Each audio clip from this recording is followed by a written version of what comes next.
Un fidèle intercesseur, un homme ou une femme qui prie. Est-ce que Dieu va le trouver? Dieu dit qu'il cherche un homme qui se tienne sur la brèche. Et il dit, je n'en trouve point. Bien-aimés frères et sœurs, quand Dieu cherche sur la terre un fidèle intercesseur, Dieu peut-il compter sur nous? Le pourra-t-il jusqu'au bout? C'est ça qui est important.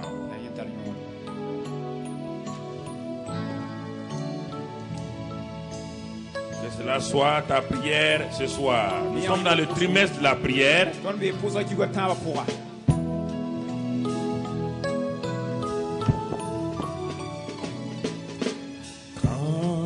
Je cherche sur la terre un fidèle intercesseur, s'adonnant à la prière,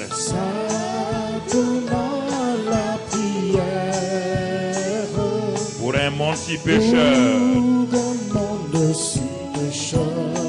Dieu peut-il compter sur nous? Le pourra-t-il jusqu'au bout? Le pourra-t-il jusqu'au bout? Dieu peut-il compter sur nous? Dieu peut-il compter sur nous? Dieu peut-il compter sur nous? Le pourra-t-il jusqu'au bout? Dieu peut-il compter sur nous? Quand Dieu cherche sur la terre un fidèle intercesseur, s'adonnant à la prière, pour un monde si pécheur, Dieu peut-il compter sur nous? Dieu peut-il compter sur nous? le pourra-t-il jusqu'au bout? Dieu peut-il compter sur nous? Par son esprit et par sa grâce. Par son esprit, par sa grâce, Dieu pourra compter. Dieu pourra compter sur moi. Sur moi, je le suivrai. Je le suivrai quoi qu'il fasse. Sur le chemin de la foi. Le chemin de la foi. Oui, tu peux compter, oui. Tu peux compter sur moi. Car je peux compter sur toi, Seigneur. Car je peux compter sur toi. Je te suivrai par la foi. Je te suivrai par la foi. Oui, tu peux compter sur moi. Oui, tu peux compter sur moi. Et oui, tu peux compter. Oui, tu peux compter sur moi. Car je peux compter sur toi. Je te suivrai par la foi. Oui, tu peux compter sur moi. Dis à Dieu, Seigneur, je me dispose à toi. Car tu peux compter sur moi. Comme je peux compter sur toi. Je réalise, Seigneur, que sans la prière, comment puis-je être rentré en contact avec toi? La prière est mon moyen de contact. C'est ce moyen que tu m'as donné sur la terre. pour que je touche le ciel. C'est mon échelle par laquelle les anges de Dieu montent et descendent. Et au bout de cette échelle, te trouves toi-même. Seigneur, me voici encore aujourd'hui pour continuer à être simplement un intercesseur. Un homme ou une femme qui prie selon ta volonté. Et je te bénis pour tout cela. Au nom de Jésus. Amen. Assois-toi dans la présence du Seigneur. Nous sommes dans le trimestre de la prière. Depuis le mois de juillet, nous avons traversé août avec cela. Et nous avançons, frère. Alors, et c'est pourquoi les mardis et les mercredis, pourquoi donc j'ai été amené à reprendre donc la prière. Non pas que les gens ne prient pas. Non, c'est parce que le résultat de la prière dans les églises est médiocre. Les gens prient, on dirait que Dieu n'entend même pas. On dirait qu'ils n'ont pas de résultat. S'il y a un domaine où les gens sont frustrés, c'est la prière. Alors que si la prière aussi n'est pas exaucée, tu ne peux pas avancer. Et souvent les gens ont confondu la prière, c'est aller crier. Non. On a vu plusieurs aspects de la prière. Il y a la prière du combat. On ne peut pas combattre si on veut des bancs dans une église. Ça ne marchera pas. Ça ne peut pas marcher. Et j'ai constaté que beaucoup de gens chassent les démons, guérissent les malades. Ils ne peuvent même pas prier pour que Dieu leur donne à manger et à boire. Et ça, c'est pas normal. Ils n'arrivent pas eux-mêmes à parler avec Dieu. Chasser les démons, prier pour les malades, ça c'est un aspect du ministère. Mais avant que le ministère ne vienne, Dieu avait déjà créé, il avait déjà parlé de la prière. La prière, c'est pas pour l'église seulement. Depuis les temps anciens, l'homme a commencé à prier. L'homme a commencé à prier, c'est pas quand Jésus est venu que les gens ont commencé à prier. Depuis que l'homme est tombé, le seul moyen de revenir à Dieu, c'était de prier. Le seul moyen d'entrer en contact avec Dieu, c'est de prier. Et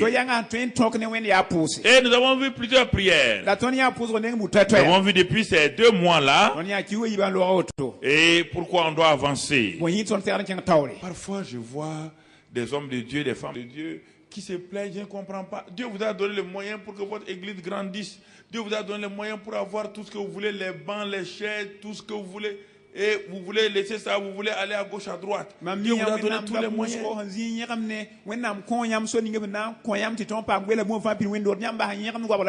Dieu vous a donné un moyen pour entrer en contact avec lui. Et depuis le mois de juillet, nous avons commencé par le psaume, il est dit 65.3. Il est dit que ô toi qui écoutes la prière, tous les hommes viendront à toi. Première chose. On n'a pas dit les chrétiens viendront à toi. On n'a pas dit les juifs viendront à toi. La révélation est donnée à David. Il dit, il nomme Dieu, ô toi qui écoutes les prières. C'est le nom qu'il a donné à Dieu.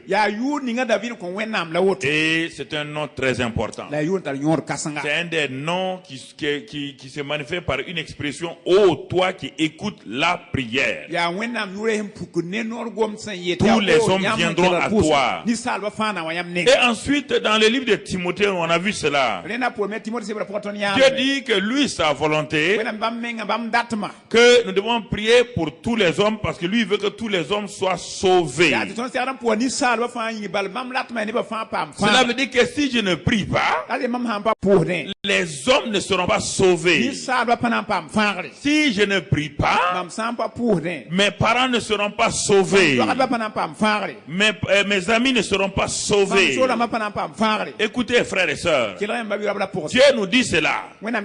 Et dans Ézéchiel, là, il dit, moi je cherche un homme. Je cherche une personne qui va se tenir à la brèche, qui va en faveur du pays. Un homme qui va intercéder. Et moi je garderai son pays. Il dit encore, quand les calamités vont venir sur les nations, quand les maladies vont venir sur les nations, quand lui, Dieu, il va fermer le ciel, il dit le seul moyen pour que le ciel s'ouvre encore, que les calamités s'arrêtent, c'est encore la prière. On ne peut pas échapper à la prière. On ne peut pas échapper à la prière. On ne peut pas. Mais quel genre de prière? Voilà la question. Quel genre de prière? Et nous avons commencé à voir, pas à pas, les différentes sortes de prières. Soit les mardis, ou les mercredis, ou même les dimanches. Nous avons commencé à examiner quelles sont les prières qui peuvent me permettre d'avoir accès à Dieu. Et l'un des plus grands secrets de la prière du Nouveau Testament, et qui nous a été introduit par Jésus lui-même, Jésus dit, dans le Nouveau Testament, le plus grand secret, il introduit la notion de Père. Et Jésus nous montre par sa vie de prière, il n'a jamais utilisé un terme autre que mon Père ou votre Père ou notre Père. C'est le plus grand secret que le monde n'ait jamais connu. Dieu est mon Père. Alors, étant mon Père, le même Jésus me dit maintenant, il dit individuellement quand je me lève le matin, quand je me lève pour prier, je ne fais pas ma prière, je vais parler à quelqu'un. Il dit, quand tu as décidé d'avoir un lieu secret dans ta maison, et dans ce lieu secret, tu as décidé de te discipliner, d'aller dans ce lieu secret-là, Jésus te dit avec certitude. Il dit 4 choses. Premièrement, ton Père est là dans ce lieu secret. Personne ne devance Dieu dans la prière. On ne peut pas se réveiller avant Dieu parce qu'il ne dort pas. On ne peut pas se coucher après lui. Donc, Jésus te garantit que quand tu décides de prier, le Père est là dans le lieu secret. Avant que toi tu ne te lèves dans le lieu secret, le Père est déjà là. Pourquoi le Père est là? Parce que le Père est omniprésent. Mais il manifeste sa présence à cette personne qui s'intéresse à lui. Dieu est omniprésent partout. Mais pourquoi les gens ne peuvent pas le toucher? Pourquoi les gens ne peuvent pas le voir? Parce qu'ils ne s'intéressent pas à lui. Si tu ne t'intéresses pas à quelqu'un, pourquoi il va s'intéresser à toi? Mais c'est lui qui décide maintenant d'avoir un endroit secret, soit sa chambre, soit son salon, soit même l'église où il part prier seul. La Bible dit par la bouche de Jésus que ton Père du ciel, là où tu as l'habitude de prier, là, chaque matin ou chaque soir, là, il est déjà là-bas. Deuxièmement, il te voit. Donc, tu l'intéresses à tel point qu'il te voit, il te regarde. Tu l'intéresses. Troisièmement, il t'entend. Il est venu pour t'écouter. Quatrièmement, il sait ce dont tu as besoin avant que tu n'ouvres ta bouche. Il le sait. Mais tu me dis, mais s'il le sait, pourquoi je parle? C'est ça le secret encore avec Dieu. Il n'a pas dit de venir lui parler. Non. Puisque lui, il le sait. Alors, tu sais que Dieu sait. Si tu vas dans ton lieu secret, en sachant que Dieu sait, tu ne vas plus aller lui parler beaucoup. Non. Celui qui va t'intéresser, c'est lui-même. Pas tes sujets. Puisqu'il connaît tes sujets même avant que tu ne lui parles. Le Père te dit, ne te préoccupe pas de tes besoins. Viens d'abord. Reconnais que je suis là. 1. Adore-moi. Aime-moi. Apprécie-moi. Dis-moi bonjour.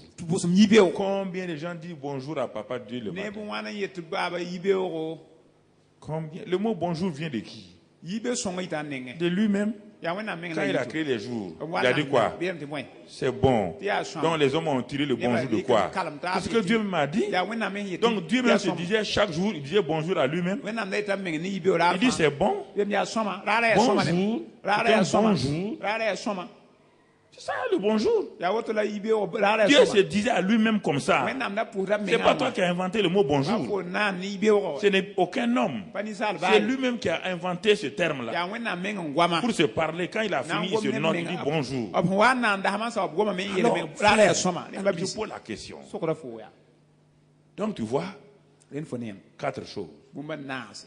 Dieu est là, dans le lieu secret. Dieu te voit. Dieu entend et Dieu sait.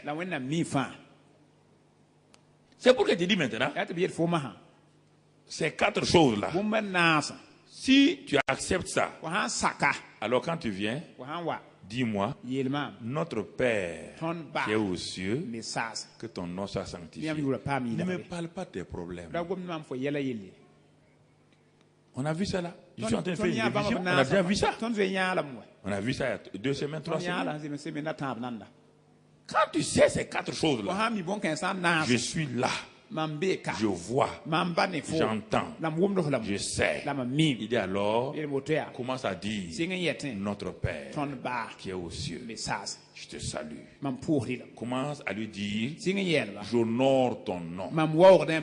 Que ton nom soit exalté et magnifié. Commence à lui dire, je veux que ton règne vienne dans ma vie. Quel règne? Le règne de justice, le règne de paix, le règne d'amour, le règne de joie, le règne de sainteté, et le règne de puissance par le Saint-Esprit. Cela vient de Romains 14, 17 et de 1 Corinthiens 4, 20 qu'on a déjà vu aussi. Donc c'est pourquoi d'abord tu veux élever son nom, tu veux élever le nom de ton Père. Deuxième chose, tu veux que son règne vienne dans ta vie, dans ton église, dans ta famille. Tu veux qu'il soit le roi de chaque chose. Tu veux lâcher prise pour qu'il soit le roi. Troisième chose, quand tu sais cela, il dit maintenant que ta volonté qui est faite au ciel là, soit faite dans ma vie. Cela veut dire quoi? Si tu es là devant le Père, regarde ce que tu veux faire. Si tu veux faire quelque chose, c'est ta propre volonté. Et tu vois qu'au ciel, cette chose n'est pas faite. Abandonne ça, mon ami. Si le ciel n'est pas d'accord avec ce que tu veux faire, alors abandonne ça. Parce que tu as dit que ta volonté qui est faite au ciel là, est-ce qu'il y a un mensonge au ciel? Si toi tu veux mentir, non, ça ne va pas. Tu comprends maintenant? C'est ça.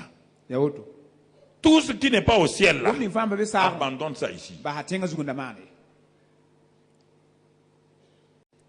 ne faut pas dire à Dieu la volonté. Est-ce qu'il y a rébellion au ciel? Est-ce qu'il y a désobéissance au ciel? Est-ce qu'il y a quelqu'un qui est au ciel qui désobéit maintenant? Ça existe? Alors, si toi tu veux désobéir, Dieu te dit ah non. Si tu dis ta volonté, tu dis ma volonté, abandonne ta désobéissance. Parce que tous ceux qui ont désobéi au ciel, ils ne sont plus au ciel. C'est Satan et les autres, ils ne sont plus au ciel. Moi, je les ai renvoyés. Donc, au ciel, il n'y a plus de désobéissance. Il faut que le ciel et la terre se ressemblent. Parce que chez nous, au ciel, tout est fini. Tout est bien. Chez vous, sur la terre, là, c'est vous qui avez des problèmes. C'est vous qui me créez des problèmes. Vous ne voulez pas obéir. C'est pourquoi le ciel veut se manifester ici. Le ciel n'arrive pas. Parce que ceux qui résistent à ma volonté, ce n'est pas les animaux, ce n'est pas la terre, c'est vous les hommes. C'est pourquoi aucun animal ne dit que ta volonté soit faite. La mer ne dit pas que ta volonté soit faite. Les fleurs ne disent pas que ta volonté soit faite. C'est vous les hommes. Donc je vous laisse la liberté que vous-même vous puissiez dire ta volonté qui est au ciel là, moi je vais la faire sur terre. Alors, il dit si tu fais ces trois choses, tu entends? Tu fais ces trois choses. Tu reconnais qu'il est là. Tu le vois. Il t'entend. Il sait. Et tu dis que ton nom soit sanctifié. Que ton règne vienne. Ta volonté soit faite. On va voir les autres choses maintenant. Et si tu fais ça là, le reste est facile. Maintenant, tu peux me dire, donne-moi mon pain de ce jour. Donne-moi mon pain. Pourquoi? D'abord, tu veux que sa volonté soit faite. Tu veux que son règne vienne. Comment tu vas dire à un roi que ton règne vienne, que ta volonté soit faite, et il va pas te donner du pain à manger? Il dit maintenant, tu peux me dire, maintenant occupe-toi de toi-même. Si tu t'occupes de moi, occupe-toi de toi-même. Moi je vais m'occuper de toi. Il te manque quoi? Des chaussures? Il te manque quoi? Des vêtements? Demande-moi, papa. Je le sais. Mais comme tu as vu faire ma volonté, moi aussi je m'occupe de ta volonté. D'abord le pain quotidien. Ce dont tu as besoin pour vivre, c'est ça le pain quotidien. Deuxièmement, tes péchés qui peuvent te bloquer. Comme tu te soumets au Père, tu lui dis maintenant, pardonne mes péchés. Car moi j'ai décidé de pardonner aux autres. Troisième chose, il dit maintenant, ne me soumets pas à la tentation, mais délivre-moi du malin. Donc tu vois, premièrement, avant de prier, Dieu est là. Là où je prie là. Dieu est déjà là-bas. Deuxièmement, si je m'en vais, il me voit. Troisièmement, ce que je vais dire, il entend. Quatrièmement, il sait ce dont j'ai besoin. Alors, je commence à l'adorer. Je commence à lui dire, Papa, je t'apprécie. Ton nom est glorieux. Je commence à dire comme quelqu'un qui fait la cour à une fille qu'il aime et qui lui dit les mots les plus sérieux de son cœur.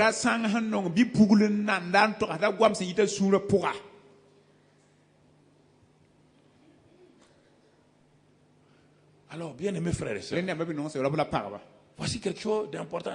Ça, c'est la prière la plus extraordinaire du royaume que Jésus a amené sur la terre. Personne ne connaissait la prière, ni Moïse, ni Élie, personne. C'est Jésus qui l'a amené. C'est Jésus qui l'a amené. Alors, je te pose la question. Cette prière-là, l'as-tu appliquée? Est-ce que tu l'as appliqué dans ta vie? Est-ce que tu l'appliques dans ta vie? Ou bien tu es tellement insolent quand tu te lèves, Seigneur, donne-moi ça, impoli, tu imposes à Dieu, tu ne l'adores pas, tu ne le loues pas, tu ne le considères pas, seulement il n'a qu'à te protéger, que son sang te protège. Mais quelle est cette impolitesse, cette insolence à l'égard de Dieu? C'est pourquoi les prières ne sont pas exaucées. C'est une insolence. Donc, frères et sœurs, quand nous commençons à réaliser ces choses-là, alors on avance. On avance. On a vu plusieurs sortes de prières. Et là, nous avons avancé tout doucement. Et ce soir, nous allons voir la prière conversationnelle, la prière qui est basée sur la conversation.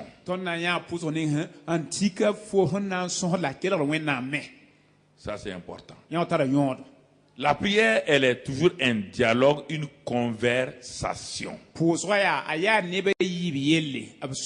tu as déjà compris ce que je t'ai dit là, donc tu dois savoir que la prière est une conversation d'abord entre deux personnes ou plus de deux personnes qui vont se parler. Parce que beaucoup de chrétiens sont rentrés dans la vie chrétienne par le combat spirituel. La prière où on envoie le feu, le feu, le feu. Même si vous êtes rentré par là-bas parce que votre père spirituel ne connaissait que ça. Maintenant que vous avez la Bible dans votre main, vous avez lu dans la Bible, vous n'avez jamais Jésus faire ça. Vous devez corriger. Vous devez corriger. Votre père spirituel est aussi ignorant que vous. Mon papa était paysan. Et je suis resté paysan. Je l'ai respecté. Mais j'ai eu plus de connaissances que lui. Mais comment est-ce que pour avoir du pain, est-ce qu'on peut faire le combat spirituel?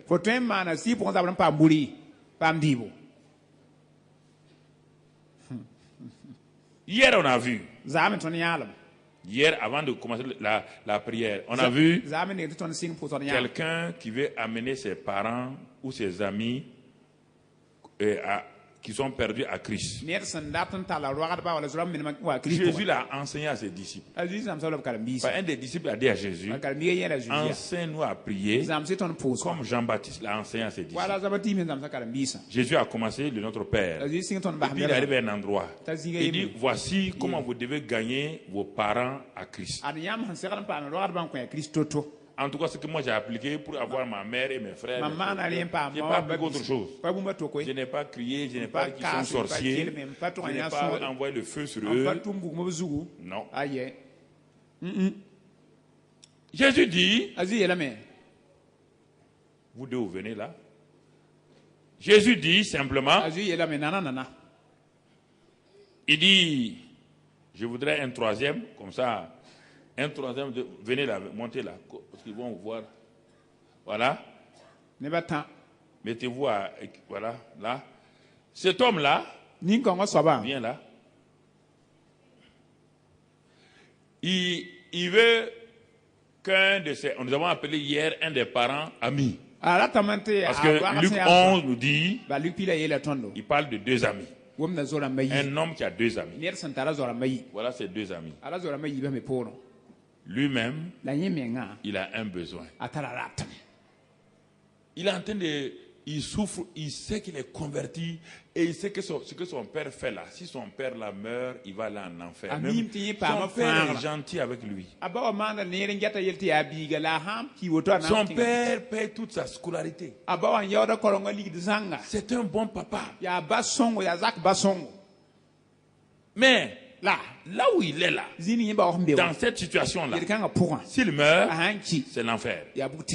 Lui, il se convertit. Il s'est dit, comment je vais faire?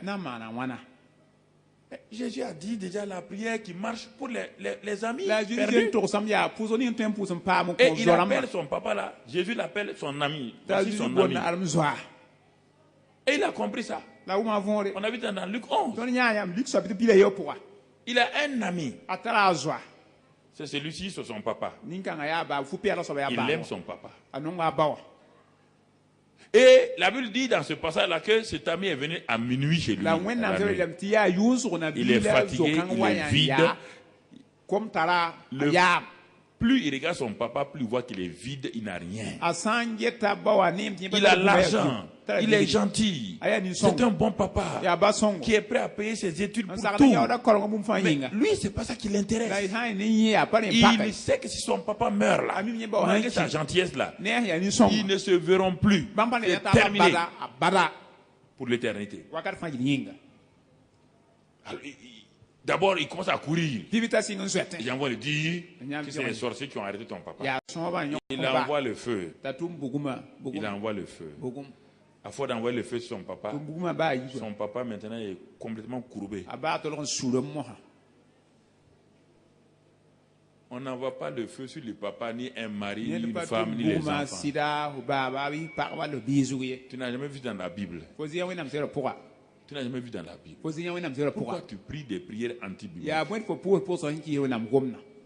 Même tes ennemis, on a dit d'envoyer le feu. Même tes ennemis, on a dit d'envoyer le feu. On dit de faire quoi? D'aimer en faisant quoi? En priant, en bénissant, en faisant du bien. Alors, pourquoi vous entêtez pour envoyer le feu sur vos ennemis? Si vous envoyez le feu sur un ennemi, vous êtes l'ennemi de quelqu'un, non? Il va envoyer le feu sur vous. Vous n'avez jamais fait du mal à quelqu'un? Hein? Vous n'avez pas fait du mal à quelqu'un à l'église? Si on envoie le feu, vous serez aussi détruit. Si Dieu doit répondre à votre feu, il va répondre au feu de l'autre.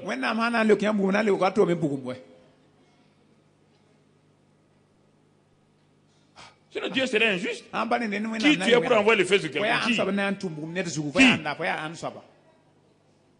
C'est ça que je veux vous expliquer. Vous êtes mal entré par le christianisme. Vous êtes entré par le combat, la sorcellerie, et vous croyez que ça c'est la fenêtre. C'est pas la porte. La porte Jésus est amour. La porte Jésus est quoi? Est pardon. La porte Jésus est quoi? Délivrance et salut.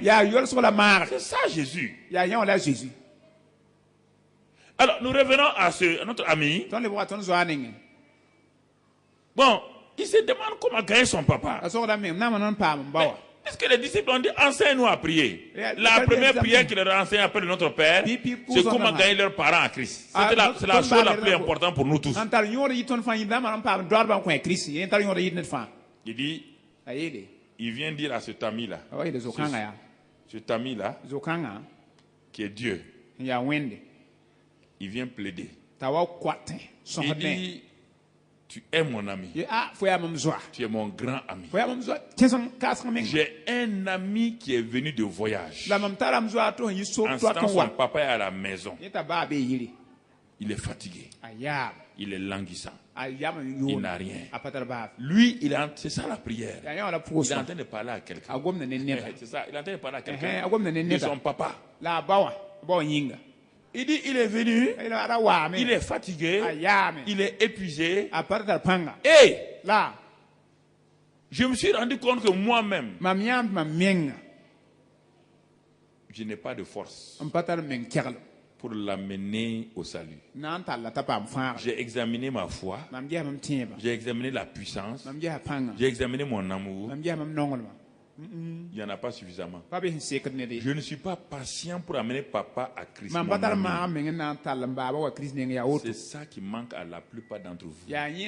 Vous n'avez pas assez d'amour pour vos parents. Vous n'avez pas assez. Pourquoi? Vous les aimez parce que vous êtes nés d'eux, simplement. Vous les aimez parce que ils vous ont, depuis vous êtes habitués à eux depuis votre enfance. Si vous croyez que votre papa va en enfer, si vous croyez que le feu où il va rentrer, là, vous n'allez pas dormir, vous allez faire ce que Jésus a dit de faire, jusqu'à ce que votre papa là, ne rentre pas en enfer. Ne me dites pas que vous l'aimez en quoi? Vous ne pouvez pas prier pour lui une semaine. Quand vous priez 2 semaines, papa ne change pas, vous abandonnez. Quand vous priez pour maman, elle ne se change pas, vous abandonnez. Vous priez pour votre grand frère, vous abandonnez. Est-ce qu'on abandonne quelqu'un qui est en train de se noyer?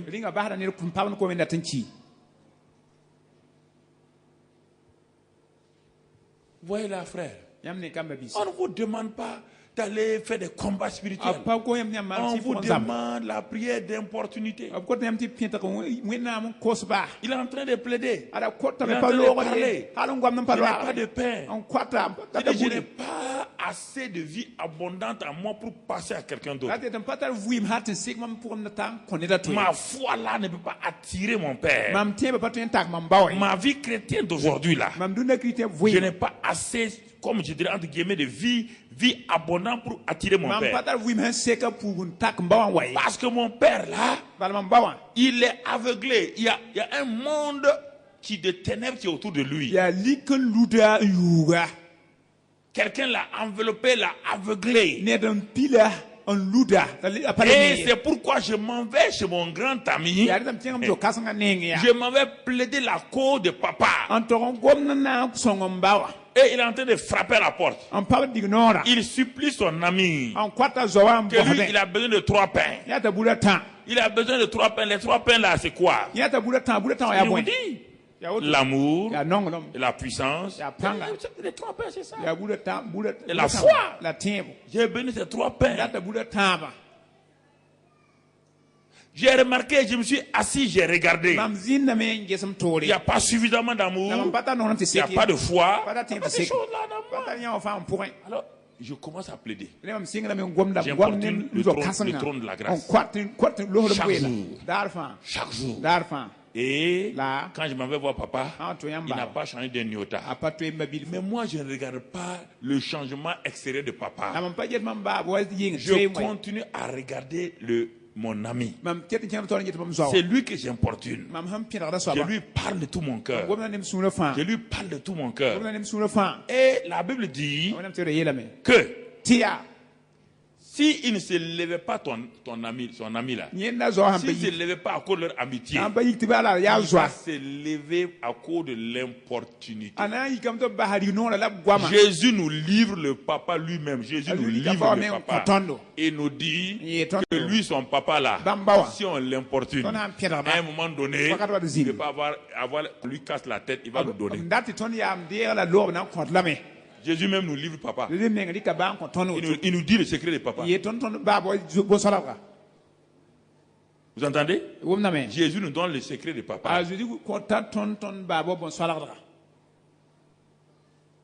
Il dit si vous continuez à l'importuner, papa là va se lever, il est obligé. Il va vous donner les pains là. C'est pourquoi Jésus dit maintenant. Il dit, si tu fais ça, c'est demander, tu as demandé, tu as reçu. Quand tu as fait cette prière d'importunité, tu as grandi dans la prière. Tu es venu le premier jour, tu as demandé simplement le salut de papa.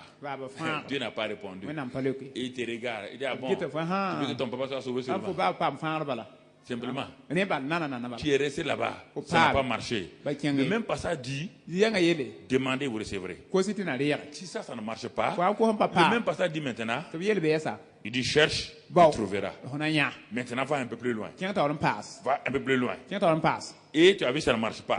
C'est la prière d'importunité. Et troisième étape de la prière d'importunité, frappe et l'on vous ouvrira. Frappe et l'on vous ouvrira. Donc il a commencé une simple prière d'enfant. Donne-moi, comme il demandait le salut de son papa, comme il demande des bonbons. Il dit, ah bon? Donc le salut de ton papa, c'est un simple bonbon. Dieu le regarde, il attend. Il fait comme et il a vu que l'homme, ses entrailles ne sont pas dans la prière. La plupart d'entre vous, vos entrailles ne sont pas dans la prière quand vous priez. Parce que vous avez envie de dire, mais au cas où Dieu ne répond pas, tant pis pour lui. Bon, moi j'ai tout fait. Hein. Non, tu n'as pas tout fait. Parce que Dieu dit qu'il répond. Ah non, tu n'as pas tout fait. Dieu a dit que lui répond. Il dit, crois au Seigneur Jésus-Christ, tu seras sauvé, toi et ta famille. Si ta famille n'est pas sauvée, tu es le fautif. Il dit crois, tu seras sauvé, toi et ta famille.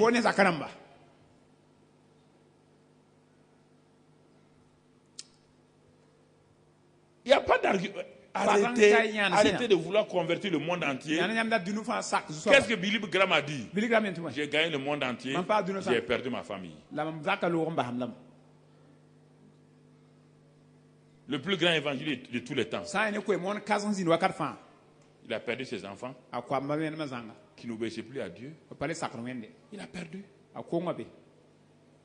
Son fils aîné est revenu à Christ à 5 ans de quelques années.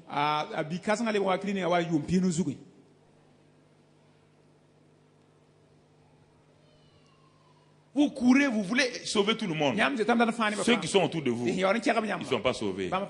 Quand vous irez au ciel, de votre famille, qui vous verrez? Je vous pose la question, quel membre de votre famille vous verrez? Quel membre de votre famille? Quel est le membre de votre famille là, de la terre là, qui va venir vers vous et dire c'est ça. Jésus n'a pas de les forcer. Jésus dit force le papa. Il ne force pas ton papa. Jésus ne demande pas de forcer lui là. Dit s'il ne laisse pas l'alcool, il va aller en enfer. Jésus te dit laisse-lui tranquille. Tu n'as pas du pain. Tu n'as pas la foi pour l'attirer. C'est lui que tu dois importuner. C'est à lui que tu dois crier. Pas à lui. Laisse-le, lui là tranquille. Comment il va te suivre? Tu n'as pas de pain à lui donner. Tu n'as rien à lui donner. Tu peux l'intéresser avec quoi? Va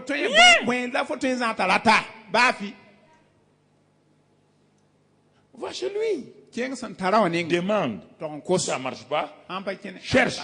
Si ça ne marche pas, frappe. Et il te donne maintenant la pratique. Il dit, sur la terre là, même le père le plus méchant, quand son fils lui demande du pain, il lui donne quoi? Un caillou? Dieu est en train de faire une leçon maintenant. Et il dit, mais si vous qui êtes méchants, vous savez donner de bonnes choses à vos enfants. Il dit, si ton enfant te demande un poisson, il te donnera-t-il un serpent? S'il te demande un œuf, il te donnera-t-il un scorpion? Il dit non.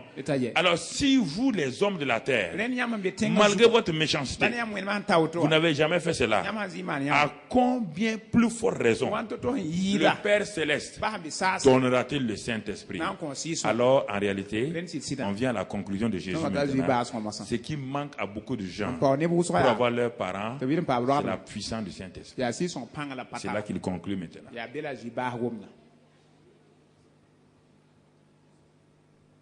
C'est ça la conclusion maintenant. C'est ça la conclusion. C'est la puissance du Saint-Esprit qui se manifeste par l'amour, la foi, l'humilité, tout ça. Et vos parents voient ça et ils viennent à Christ. Donc, arrêtez d'embêter vos maris, vos maris, ils courent des femmes, arrêtez ça. Assiégez le trône de la grâce. On vous dit quelle est la personne que vous devez importuner. Ce n'est pas votre mari, ce n'est pas votre fils. Ce n'est pas la peine d'asseoir votre fils en disant qu'il ira en enfer. Vous êtes en train de maudire, il va aller en enfer. Assiégez ici, assiégez-le. Assiégez-le. Allez tous les jours. Il a dit qu'il se lèvera. Jésus vous a donné le secret de papa. Papa est obligé de se lever.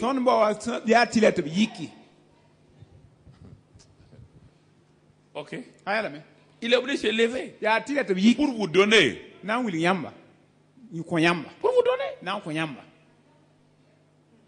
Mais est-ce que vous percevez? Est-ce que vous importunez? Même la prière de la veuve et du juge unique. Là encore, Jésus ose même aller comparer son père à un juge unique. Pour vous montrer combien le père désire vous répondre. Tellement son cœur désire. Jésus va prendre l'exemple d'un juge unique, un juge méchant. Et en face de ce juge-là, le juge est puissant. Et la veuve là est impuissante. Jésus prend cet exemple-là pour vous choquer. Malgré ça, vous ne croyez pas. Il dit le juge est puissant. Personne ne peut le toucher. Il a dit qu'il n'a peur de personne. Personne. La veuve a dit qu'il n'a peur de personne. Mais moi aussi, je ne cesserai de te casser la tête. Regardez un autre exemple que Jésus nous donne. Soyez vraiment... Laissez vos cœurs être touchés. Laissez vos cœurs être touchés. Jésus amène son propre Père à le descendre à un niveau comme ça. Et dit, la veuve l'a dit, il n'a qu'à être puissant, il n'a qu'à être unique. Moi là, je veux te casser la tête. Et jusqu'au jour où le juge a dit, je vais faire quoi? Résoudre son problème afin qu'elle ne continue pas, mais quoi? Casser la tête. Et Jésus reprend maintenant. Il dit, bon, si je vous ai donné l'exemple de juge méchant là, qui a répondu à la femme là, il dit, mais mon père là, il dit, mon père maintenant. Vous allez demander. Il dit, mais quand le Père va venir là, pour vous répondre là, il va chercher quoi? Qu'est-ce qu'il va chercher en vous? La foi, non? Mais lisez ça dans Luc. Il dit, trouvera-t-il de la foi sur la terre? Trouvera-t-il de la foi? Ceux qui sont en train de crier là, sauf quand il viendra pour répondre, est-ce qu'il y a un répondant de foi? Voilà le problème. Ces deux exemples-là doivent briser les cœurs des gens.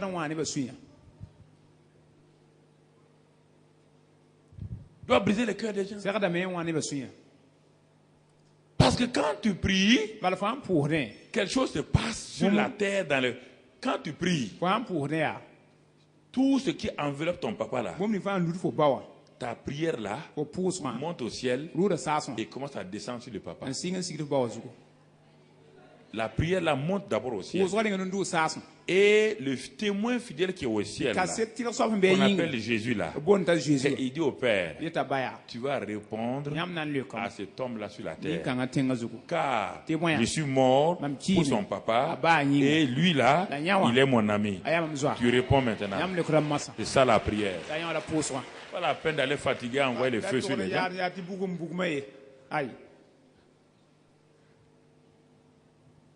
Frère. Alors, je vous ai dit hier, pour terminer, je vous ai dit hier. Je n'ai pas oublié ma prière conversationnelle. Je vous rappelle ça parce que quand je parle là, ça ne rentre pas. Dès que vous sortez, vous vous arrêtez ici, vous causez et vous oubliez mes messages. C'est dommage. La Bible parle de la parabole du semeur. Vous la connaissez et vous êtes tout le temps les victimes de Satan à la porte. Ça vous regarde, hein?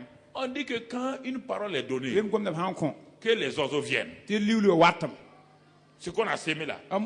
Quand tu sors, les oiseaux de Satan viennent. Ils veulent l'enlever. Toi, tu sors, on t'a dit hier, la prière, comment gagner des gens. Tu sors à la porte. Mais François, comment t'as affaire là? Quand tu vas venir me voir maintenant. Donc, les oiseaux ont fait quoi? Quand tu arrives à la maison, tu te rappelles de ce que j'ai dit encore?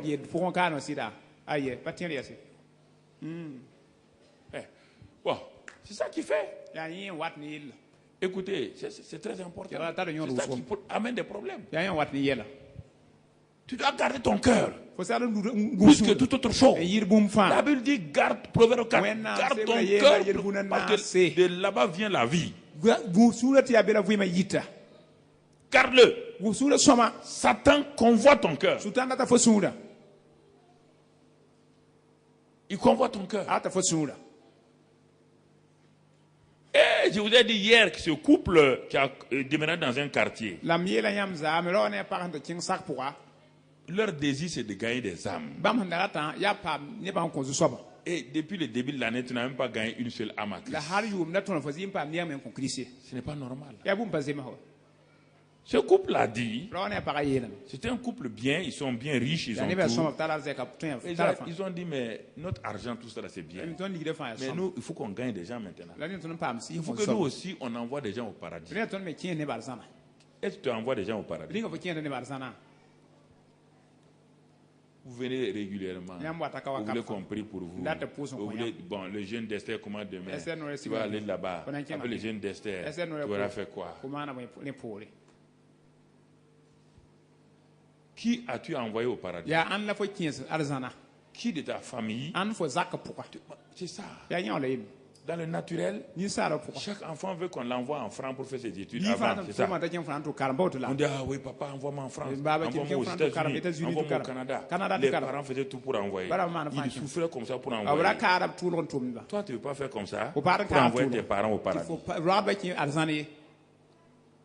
Regarde comment tu es ingrat. Regarde comment les parents qui ont souffert pour toi. Ils s'en vont en enfer tout doucement. Chaque année, ton papa s'approche de l'enfer. Et toi, tu es assis, tu demandes à Dieu, donne-moi une voiture, donne-moi ça. Et chaque année, et le jour où on va te dire maintenant, ton papa est mort. Tu pleures. Tu pleures pourquoi? Tu pleures pourquoi? C'est pourquoi il y a des choses, moi je ne parle même pas. Je vois les gens pleurer. Ils pleurent pourquoi? On dit, ah, le pasteur, mais il dit, écoutez, il y a des choses, je n'ai pas pitié. Tu n'as pas mis ton papa à Christ. Tu as cherché l'argent partout. Ton papa est mort, il est parti en enfer. Tu veux que je fasse quoi? S'il va là-bas, si Jésus le demande, il va dire, mon fils là connaissait Jésus, il ne m'a jamais parlé de lui. Vous ne voulez pas vous réveiller. C'est ça le problème. Vous êtes intéressé par des choses. Occupez-vous du royaume. Dieu s'occupe de vos affaires.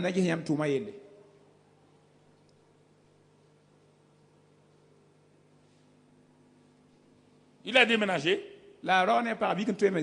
Première prière qu'ils ont faite. Lui et sa femme. La nuit, ils ont déménagé. Le Seigneur Dieu. Nous sommes venus dans ce quartier-là. Nous voulons que tous nos voisins là puissent te connaître comme sauveur et Seigneur. En venant dans ce quartier, c'est le but que nous nous fixons. Ils se sont couchés ce soir. Le lendemain, quand ils ont fait la première prière, ils ont dit, Seigneur, notre plus proche voisin, celui qui est à côté de nous là, donne-nous aujourd'hui une occasion pour que le mari dit pour que je le rencontre. C'était leur prière. J'arrive doucement parce que je vais arriver tout seul à la prière conversationnelle. Trouvez des chairs, asseyez-vous quelque part parce que j'aurai besoin de vous tout à l'heure. Trouvez, il y a 3 chairs. Non, ok, voilà, prenez ces chairs-là. Donc, deuxième jour, la prière. Ouais. Parce que la prière, c'est quoi? C'est quelqu'un qui est au bas d'un bâtiment à 5 étages. Il est au rez-de-chaussée. Il regarde l'escalier qui monte. Est-ce que d'un seul pas géant, il peut monter, il peut se trouver en haut? Donc, tu n'as pas assez de foi pour monter d'un seul coup. Arrête de vouloir faire des exploits alors que tu n'as pas la foi pour ça. Sois logique avec toi-même. Il y a 30 marches pour arriver là-haut. Commence à faire quoi? Marche pas. Marche par. Tu prends tes pieds, tu mets sur chaque marche. Ça t'amène où? Chaque marche t'amène plus haut. Et au bout d'un moment donné, tu es où? C'est ça la foi pour gagner ses parents, ses amis. L'homme est venu dans un quartier, il a au moins 20 voisins. Il sait que ce n'est pas en faisant campagne d'évangélisation que les voisins vont sortir. Ils ne sortiront pas. Il est allé vers le Père avec sa femme. Premièrement, nous voulons amener ces hommes à toi. À toi, hein? Nous ne voulons pas quelque chose pour nous. Nous voulons les amener à toi. Deuxième jour, donne-nous de rencontrer le plus proche voisin. Crée une circonstance. Ils sont allés au travail toute la journée. Il téléphone à sa femme. Sa femme dit, ah, je n'ai même pas vu les messieurs. Et c'est l'après-midi, il revient du travail. Il dit, mais Seigneur, on t'a demandé quelque chose. Dieu, quand vous devez demander à Dieu, laissez Dieu travailler. Dieu ne travaille pas comme vous et moi. Vous entendez? Dieu ne travaille pas comme ça. Ne mettez pas votre petite tête là dans la tête de Dieu. Au moment où ils pensaient que le soleil allait se coucher, sans que Dieu ait exaucé, brusquement ils sont assis dans leur maison. Ils entendent au dehors, sur la pelouse, des enfants qui se querellent. Donc ils ont su qu'il y a leurs enfants là-bas. Le voisin aussi a su qu'il y a ses enfants là-bas.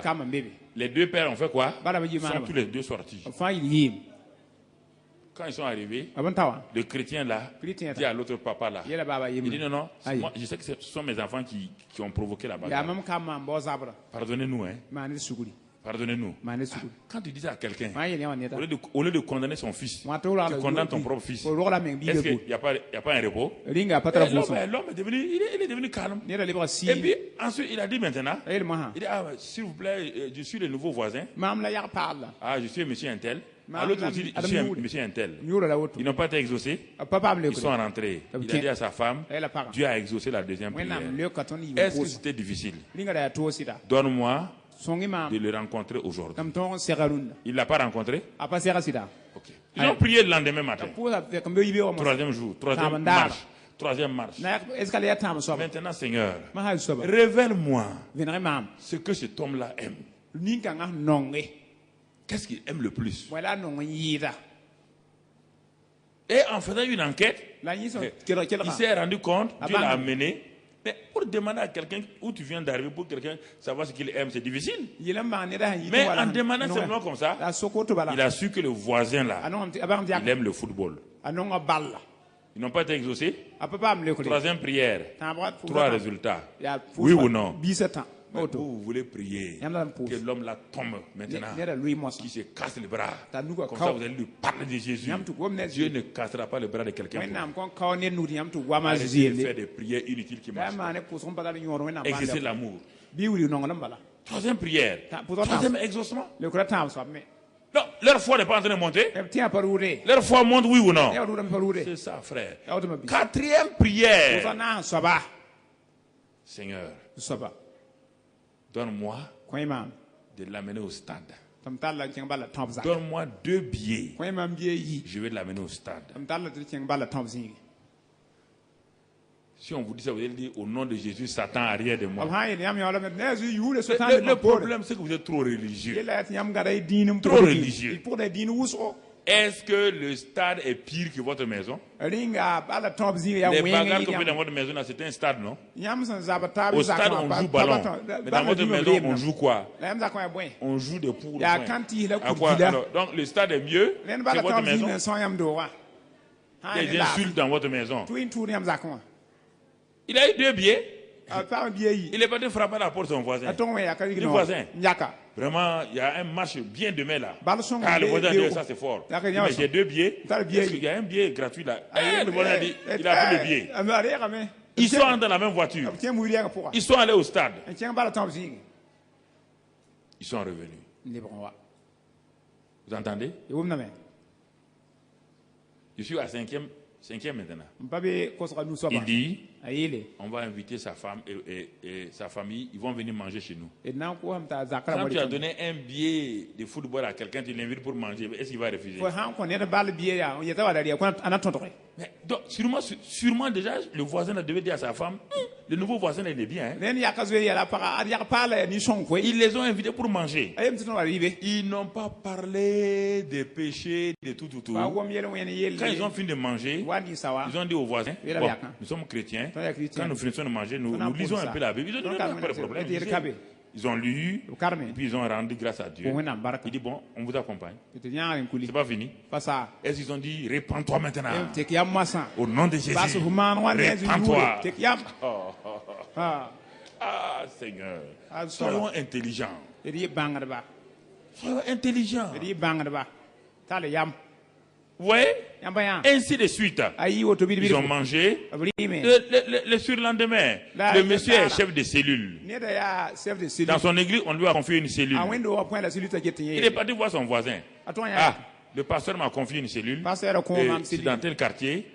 Chaque jeudi, je m'en vais là-bas.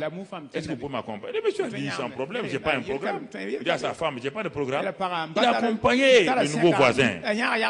Et quand le nouveau voisin est parti, il a entendu l'évangile. En partant, ils ont causé football. L'homme a continué à causer football. Puisque le nouveau voisin ne connaît pas Christ, tu vas lui parler de quoi? Laisse-le dire ce qu'il pense. Il a parlé de football. Il a parlé des dribbles, il a parlé de ceci, de cela. Quand il est parti entendre l'évangile, au retour là, le voisin parle de qui maintenant? Il pose des questions sur qui? Il parle des dribbles de qui? Il parle des corners de qui? Il parle des buts de qui? Il est attiré, il commence à poser des questions. Il pose des questions. Maintenant, il est intéressé, oui ou non? Le surlendemain, le voisin dit, est-ce que vous pouvez venir chez nous? On a une étude biblique avec ma famille. Mais le monsieur a dit à sa femme, ils sont bien, les voisins. Depuis qu'ils sont venus, ils ne font que du bien. Ils ne nous condamnent pas. Il est venu chez moi, j'ai buvais mon whisky, il n'a pas dit, les buveurs de whisky vont en enfer. Il n'a pas parlé de ça. Ils sont allés, et ce jour-là, ils ont dit, mais voisin, tu parles de Jésus là, qu'est-ce qu'on doit faire même? Dit, mais si vous voulez le recevoir, ils ont dit, mais il n'y a pas de problème. Tellement que tu le ressembles, là, nous on veut le recevoir. Ils sont convertis là-bas. Je ne sais pas. Pourquoi vous êtes compliqué? Pourquoi vous voulez faire des leçons aux gens alors que vous-même n'êtes pas propre? Ça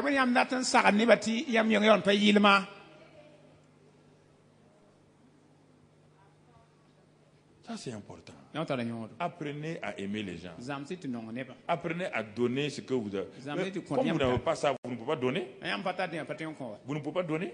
Si tu n'as pas l'amour, tu peux donner l'amour. Donc tu es obligé de donner des choses inutiles. Donc vous voyez là, regardons rapidement la prière conversationnelle. C'est un résumé de tout ce qu'on a fait depuis juillet et puis jusqu'à hier. Oui, frères et sœurs. C'est comme ça qu'on va devant Dieu. Alors regardons maintenant. Qu'est-ce que une conversation? Une conversation, c'est un partage entre 2 ou 3 personnes qui sont assises dans un endroit ensemble. Simplement une conversation. Et quand 2 personnes conversent entre elles, ces 2 personnes-là, frères et sœurs, sont conscientes de la présence de l'une et de l'autre. Vous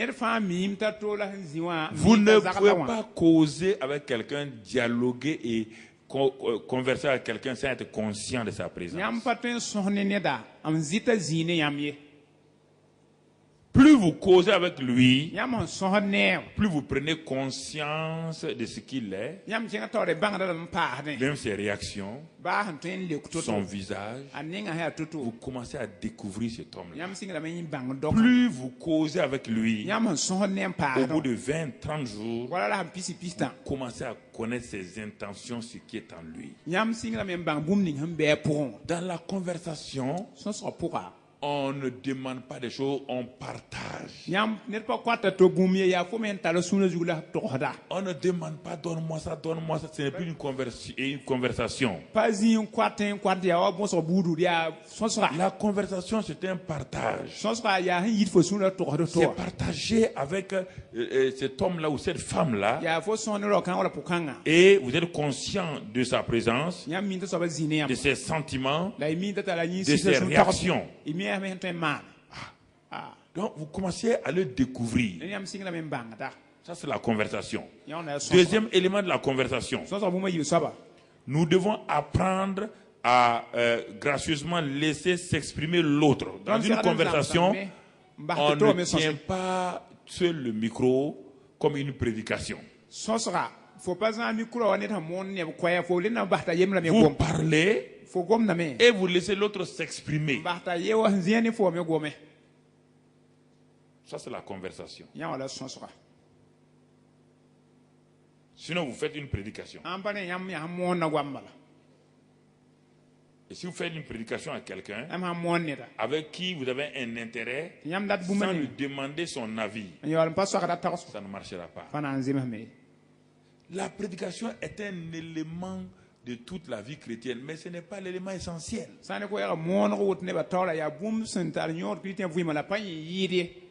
Troisième élément pour connaître la conversation, c'est que la bonne conversation, c'est celle qui porte sur le même sujet. Tu ne peux pas converser avec quelqu'un, toi tu parles de football, lui il est en train de parler d'autre chose. Tu ne peux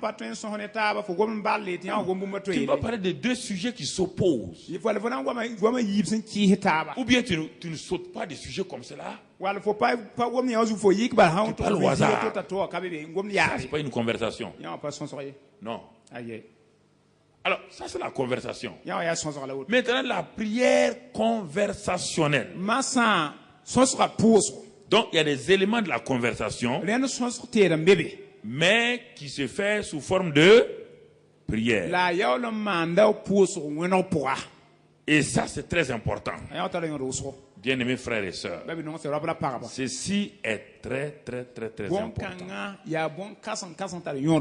Et encore, je vais demander à ces frères-là, cette fois-ci, vous venez avec vos chaises. Vous venez, vous mettez une chaise au milieu. Et une chaise au milieu. Et l'autre chaise ici, une chaise ici. Cette chaise ici. Bon. Voilà, vous jouez toujours le rôle du Seigneur. Et vous deux, non, face sur la personne. Vous devez être face, ok. Voilà. Donc, ceux qui sont de l'autre côté, est-ce que vous voyez? Et avancez un peu plus, c'est ça? Qu'est-ce qui se passe? Voici deux personnes qui s'en vont prier. Maintenant, on parle de prière conversationnelle.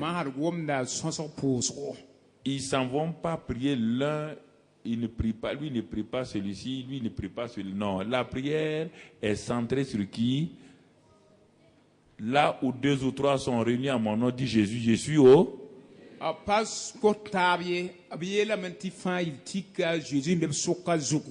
Premier élément de la prière personnelle, on l'a vu. Le Père est là quand tu es là. C'est ça. Deuxième aspect de la prière. Quand deux ou trois sont assemblés en mon nom, Jésus dit, je suis au... Donc, en réalité, la prière même, toute son importance, c'est quoi? C'est là? C'est là? Présence.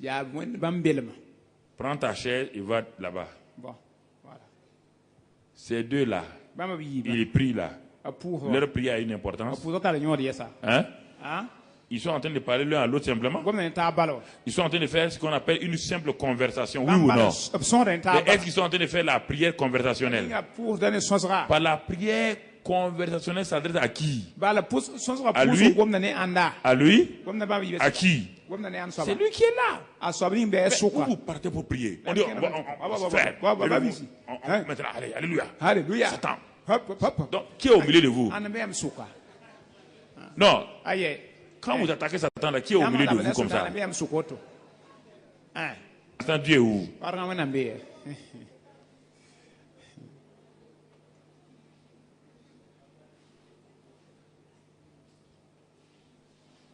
Jésus dit, si sur cette terre-là, si vous n'êtes pas conscient que je suis au milieu de vous, est-ce que vous pouvez vous accorder? Matthieu 18, 19 et 20 dit, si deux personnes s'accordent sur la terre, d'abord vous vous accordez. Avant d'aller prier, vous vous accordez. Mais ce n'est pas ça qui est important. Vous vous accordez autour de qui? Autour de Jésus, qui est au milieu de vous. C'est pas parce que vous êtes accordé que vous serez exaucé. Non. L'accord doit être fait sur la base de la présence de Jésus au milieu de vous.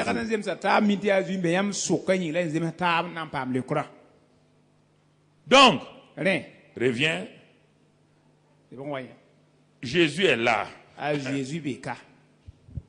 Est-ce que la prière, c'est pour faire concurrence? Écoutez maintenant. Est-ce que tu peux amener un micro ici? Le micro, ça peut arriver là. On passe par derrière. Écoutez. La plupart des prières des gens, c'est une concurrence. Ouvrez le micro des chantes, s'il vous plaît. Oui, le micro des chantres, c'est ça. Ouvrez, tenez. Voilà. Bon. Ils viennent pour prier. Bon, dis, toi, tu es en train de t'adresser, vous êtes d'accord pour venir prier. Bon, prie par exemple, tu dis, Seigneur, je suis là parce que vraiment, j'ai tel problème, je vais m'accorder à mon frère. Oui, Seigneur, je suis là parce que j'ai besoin de toi. Je m'accorde avec mon frère. J'ai besoin de ton soutien spirituel, matériel et financier. Au moment où lui dit ça, ce frère-là écoute. Je vous dis la plupart de vos prières. Lui, il a un problème. Mais en ce temps, lui, il se prépare pour voir les meilleurs mots qu'il va dire plus que l'autre. Et comment maintenant c'est lui qui parle. Il dit oui, alléluia. Seigneur, tu as dit. Il est en train de faire quoi? Est-ce qu'il parle à Jésus? Il est en train de juger la prière de qui? En ce temps, lui aussi, il écoute oui ou non? Quand il parle, dit quelque chose. Oui, Seigneur, excellent Père de grâce. Merci parce que tu nous écoutes. Ah oui. Merci, Seigneur. Oui.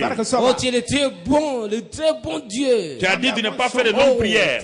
Tu as dit de ne pas faire de longues prières. Lui, il vient de faire longues prières.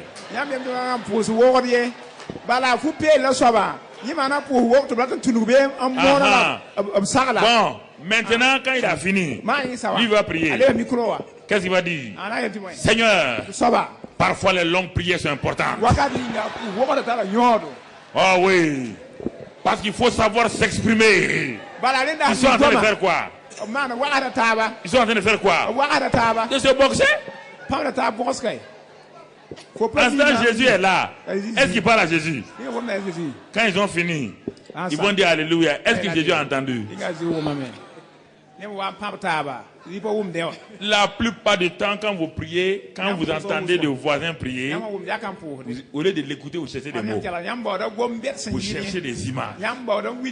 Vous voulez que tout le monde sache que vous, quand vous priez là, vous cherchez les versets. Vous préparez. Ça, c'est pas prière. Ça, c'est concurrence. Ça ne marche pas. Ça ne marche pas. Mais mon ami a des problèmes. Son ami a des problèmes. Il dit viens. Vraiment, ma femme est malade. Ou bien ma mère est malade. Elle est au village. On m'a dit que sa santé est très, très difficile. Viens t'accorder avec moi. Il dit oui, je vais m'accorder avec toi. On va aller parler au Seigneur. Mais dès qu'ils arrivent, tous les deux sont conscients que qui est là? Jésus est là. Lui va commencer à parler à qui? Seigneur. Il dit au Seigneur, oh Père, merci pour ta présence. Ta parole dit que là où 2 ou 3 sont assemblés, Jésus est au milieu de nous. Merci pour ta présence, Seigneur. Tu es au milieu de nous. Et lui, il va répondre, oui, Seigneur, je m'accorde avec mon frère parce que tu es réellement là. Mon frère et moi, nous sommes venus. C'est pour te parler à toi. Parce que sans toi, nous ne pouvons rien faire. Et il continue à parler. Chacun et élève la prière de l'autre. Et en ce temps, chacun parle à qui? Directement à Jésus. Ils ne se parlent pas entre eux. Et quand ils ont fini de le louer, de le bénir, maintenant le frère, c'est lui qui est intéressé, il introduit son sujet. Ma mère est gravement malade. Seigneur, nous sommes accordés pour que cette nuit même, Tu poses ta main d'amour sur ma maman. On nous a dit que la douleur est atroce. Et notre foi, ma foi et la foi de mon frère, c'est que la douleur la diminue ce soir. Ça, c'est le niveau de notre foi. Que la douleur diminue ce soir. Et lui, il dit oui, je m'accorde avec mon frère. Parce que notre niveau de foi, c'est qu'aujourd'hui, tu touches cette maman-là, qu'elle passe une bonne nuit. Et qu'en se réveillant demain, elle voit déjà que les douleurs ont diminué. Et ils remercient le Seigneur. Ils sont partis. Ils ont prié selon le niveau de leur foi. Le lendemain, lui, il téléphone chez lui. Son papa lui dit, ta maman là, c'est bizarre, hein? Chaque nuit, elle crie. Chaque nuit, on ne peut pas dormir. Mais c'est la première nuit qu'elle a dormi comme ça. Sa foi avec quoi? Sa foi comment nous non? Il téléphone à son ami et il dit Dieu nous a exaucés. Oui ou non? S'il dit ce soir là, viens, tu veux venir prier avec moi? Il va venir, oui ou non? Alors ce soir ils viennent encore. Seigneur, merci. Merci d'avoir touché ma mère hier. Vraiment, tu es réel. Tu es présent. Tu nous as exaucés.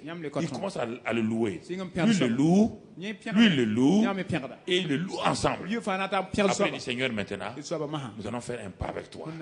Tu as diminué la douleur hier, mais il nous a dit que c'est dû à une infection et qu'on avait prescrit tous les antibiotiques. Ça ne va pas. L'infection est là et c'est une plaie même ouverte. Seigneur, ce soir, je m'accorde avec mon frère que cette infection-là. Donc, il commence à parler. Lui, il dit oui, Seigneur, je m'accorde avec lui, je suis d'accord avec mon frère. Cette infection-là, par tes meurtrissures, tu enlèves toute cette infection, tous les microbes qui sont là. Et ils continuent à parler à Jésus. Ils ne se parlent pas à eux-mêmes. C'est-à-dire, ils se soutiennent mutuellement. Ils sont en train de converser avec Jésus. Et puis, ce jour-là, quand ils ont fini, ils s'arrêtent un instant. Silence. Silence. Et la douce voix du Seigneur vient. Mes enfants, j'ai entendu votre prière. Moi aussi, je prends plaisir à votre présence. Quand ils ont fini, lui il dit, mon frère, quand on a fait silence là, qu'est-ce que tu as entendu? Lui aussi a entendu ça. Mais il a peur de lui dire, j'ai entendu. C'est venu dans ma pensée là. Que c'est comme si Jésus me parlait. Qui nous a entendu? Tu as entendu la même chose? J'ai entendu ça aussi. Mais j'avais peur de te dire. Une fois avec quoi? Il continue comme ça. Au bout d'une semaine, ces deux-là, qui étaient des débutants, vont venir maintenant. Ils vont commencer à louer le Seigneur. Ils vont commencer à l'adorer. Ils vont commencer à l'exalter. Et frère, ce soir-là, ils vont s'accorder. Maintenant, Seigneur, en ton nom et par tes meurtrissures, maman se lève aujourd'hui du lit. Maman va marcher. Leur foi fait quoi? Mais dès le premier jour, ils arrivent.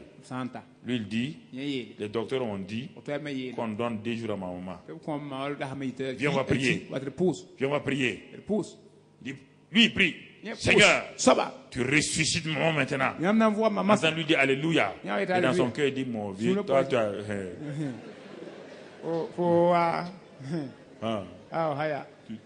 Tu as déjà ressuscité quelqu'un? Il ne dit pas ça, mais dans son cœur, il dit ça. Quand son tour vient, il prend le micro. Il dit Alléluia. En tout cas, tu as ressuscité Lazare. Tu as ressuscité ceci, cela. Il va dire des 20 mots seulement. Il parle. Mais il ne dira pas, il ne va pas dire il ressuscite la maman là. Il va citer tout ce que Jésus a fait. Mais il ne va pas dire il ressuscite. Parce qu'il ne veut pas que si la maman meurt, qu'on dise qu'il a mal prié.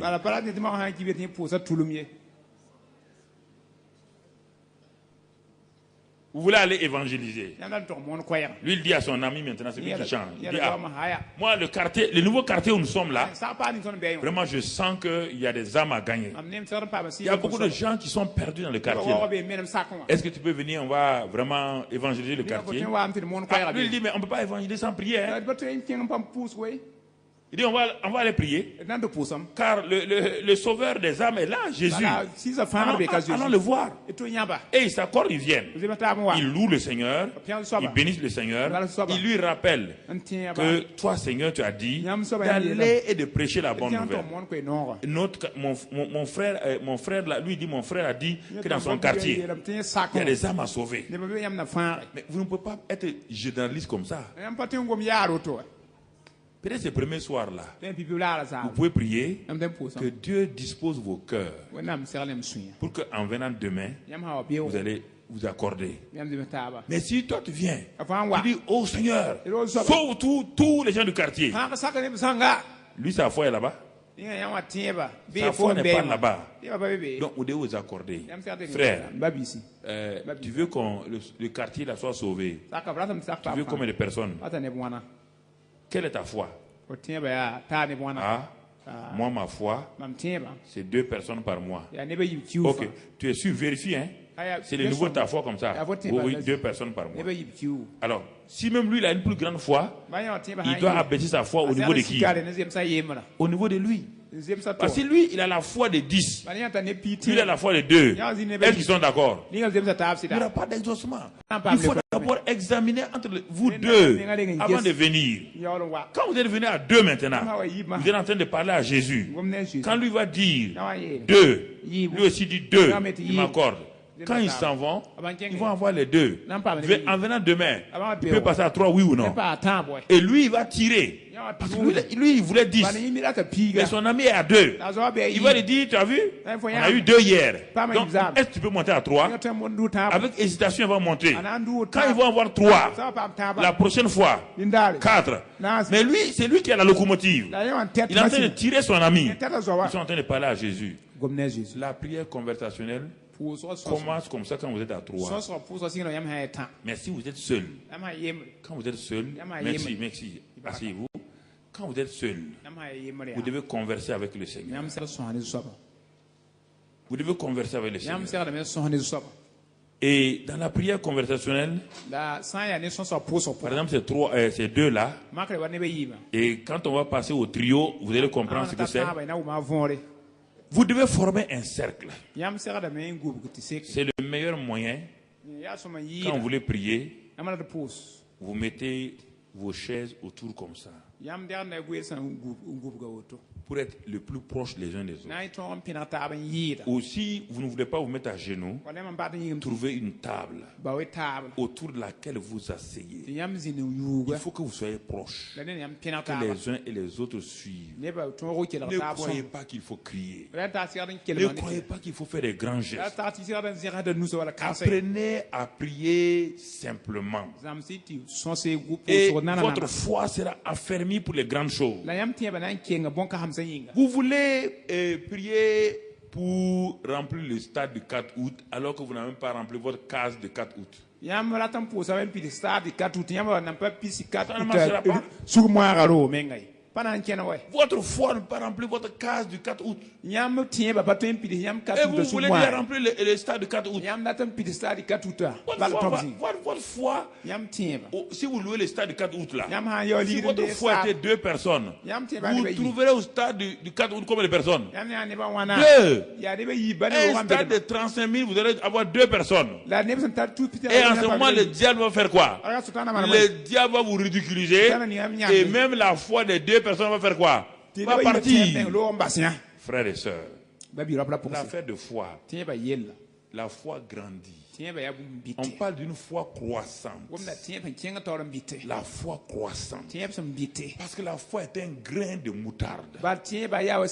Et un grain qu'on sème doit croître pour devenir un grand arbre. Comprenez toutes ces lois spirituelles. Ne vous laissez pas bombarder par les prières qu'on fait en ville. On fait en ville. Vous perdez beaucoup d'énergie. Alors que des gens, il est dit que dans le psaume 127, il dit mais il y a des gens qui dorment et Dieu les bénit. En ce temps, toi tu es en train de t'égosiller.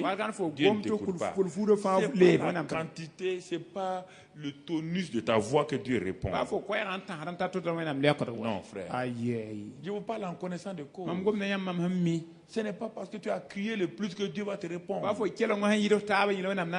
Très souvent, les cris, c'est la peur. Quand on dit venez, on va prier. Cette soeur est démonisée, elle a des démons. Tu vois, les gens crient. Nom de Jésus. Nom de Jésus. Si un simple chat sort là-bas, un simple chat, tu vas voir, ils sont tous partis.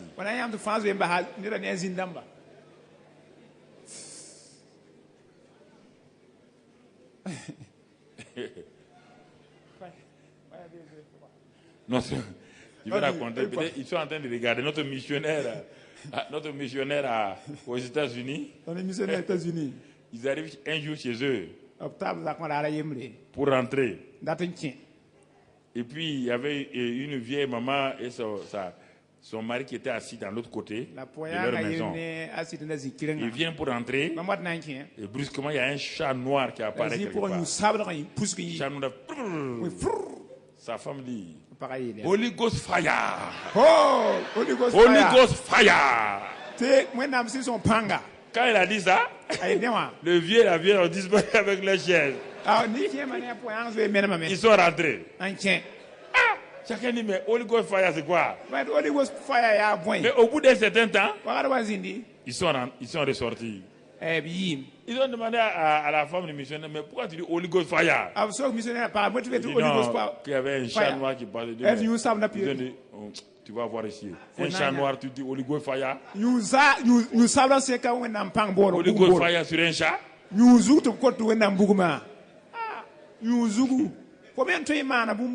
Parce qu'on est habitué à dire des formules.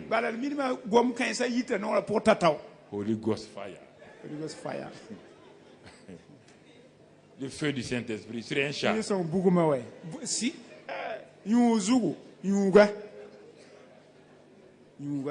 Oui, frère. Ne faites pas n'importe quelle prière. Dieu n'est pas. La Bible dit que ne pas dire des vaines paroles. Alors, si vous formez un cercle, par exemple, les duos, les trios là, soyez côte à côte. Et vous devez vous rappeler toujours que Jésus-Christ se tient lui-même au milieu de vous. Rappelez-vous de ça. Ce qui est important, c'est la présence du Seigneur au milieu de vous. C'est cette présence-là qui est importante. Ce n'est pas vos présents ni vos besoins. Dieu n'est pas ému par vos besoins. Parce qu'avant d'arriver dans cet endroit où vous voulez prier, la Bible dit que Dieu sait tout ce dont vous avez besoin. Ce n'est pas vous qui allez informer Dieu que vous avez un problème. Ce n'est pas vous qui allez informer Dieu. Il y a des gens qui vont parler, qui vont dire les détails à Dieu. Même moi, ça m'ennuie. Dieu n'a pas besoin de vos détails. Si tu crois ce que Dieu dit, il dit que votre Père sait ce dont vous avez besoin avant que vous le lui demandiez. Soyez d'abord conscient. Vous êtes à genoux. Vous le saluez, vous saluez sa présence. Vous n'avez pas besoin de sentir. Ce n'est pas une affaire de sentiment. Ce n'est pas une affaire de prier et puis ouvrir un œil pour voir s'il est là. N'ouvrez pas. L'œil physique ne le voit pas. On a vu ça dimanche. Exercez vos sens spirituels. Vos sens spirituels vous permettent d'être en contact avec la réalité divine. De même que vous avez les sens naturels. Quand vous êtes né de nouveau, vous avez des sens spirituels. C'est en les exerçant que vous commencez à voir le monde spirituel autour de vous.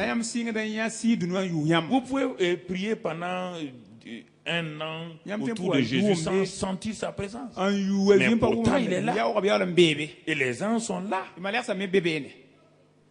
Ne dites pas, il faut que je vous le voie. Si vous faites ça, Satan va faire quelque chose que vous allez voir. Vous allez croire que c'est Jésus. Donc, Premièrement, d'abord, soyez conscient qu'il est là. Soyez conscient qu'il est là. Toujours développer Matthieu 18, 19, 20. Et quand vous savez qu'il est là, parlez-lui simplement avec un ton normal, naturel, et avec confiance qu'il vous écoute. Ton naturel. Pourquoi vous voulez changer de ton quand vous parlez à Dieu? On dit frère, rends grâce au Seigneur pour terminer la réunion. Alléluia! Alléluia! Gloire à Dieu! Alléluia! Est-ce que quelqu'un qui t'a fait du bien, tu peux crier sur lui comme ça? Est-ce qu'on t'a dit que l'intonation est égale au succès de la prière? Les trois qui sont là, vous devez avoir un ton naturel. Parce que vous parlez à quelqu'un de réel, qui est là. Et comme il n'est pas loin, pourquoi vous voulez crier? Vous voulez crier pourquoi? Chantez des doux cantiques en sa gloire. N'allez pas chanter un chant qui demande